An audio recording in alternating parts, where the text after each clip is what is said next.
হ্যাঁ মা, কি রে এতক্ষণে কল দিলি? সুযোগ পাইছি নাকি? তো কেমন লাগছে ওখানে? আছে। আছে মানে কি, একটু ডিটেইলে বল। কি বলবো, ছোট চাচি জানি কেমন। কেমন জানি মানে? না মানে আসার সাথে সাথে আমাকে বলে আমি নাকি সম্পত্তির লোভে আসছি। আর ছোট চাচা যখন জানতে পারছে আমি আসছি, সে একটা আসেও নাই দেখা করতে। বাকিরা তো ভাব, কোন রকম ঝামেলা করিস না, মাত্র দুদিনের ব্যাপার বাবা, প্লিজ। এটা টিপবো কেমনে মা? কেন, না চেকার কি আছে? আবার কি সমস্যা হলো তোর? অনেক সমস্যা। চাইলাম বাথরুম, বলে বাথরুম নাই, আছে ল্যাট্রিন। হাই কমোড নাই। চাইলাম হ্যান্ড শাওয়ার, ধরাই দিল বদনা। আর এই যে দেখো এই রুম, দেখতে পাও? এই রুমে নাকি 3 জন থাকতে হবে। বাহ, ভালো তো।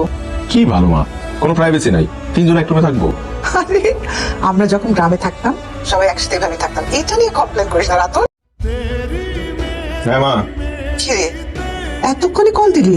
সুযোগ পাইছি নাকি? তো কেমন লাগছে ওখানে? আছে। আছে মানে কি, একটু ডিটেইলে বল। কি বলবো, ছোট চাচি জানি কেমন। কেমন জানি মানে? না মানে আসার সাথে সাথে আমাকে বলে আমি নাকি সম্পত্তির লোভে আসছি। আর ছোট চাচা যখন জানতে পারছে আমি আসছি, সে একটা আসেও নাই দেখা করতে। বাকিরা তো ভাব, কোন রকম ঝামেলা করিস না, মাত্র দুদিনের ব্যাপার বাবা, প্লিজ। এটা টিপবো কেমনে মা? কেন, না চেকার কি আছে? আবার কি সমস্যা হলো তোর? অনেক সমস্যা। চাইলাম বাথরুম, বলে বাথরুম নাই, আছে ল্যাট্রিন। হাই কমোড নাই। চাইলাম হ্যান্ড শাওয়ার, ধরাই দিল বদনা। আর এই যে দেখো এই রুম, দেখতে পাও? এই রুমে নাকি 3 জন থাকতে হবে। বাহ, ভালো তো। কি ভালো মা, কোনো প্রাইভেসি নাই, 3 জন এক রুমে থাকবো।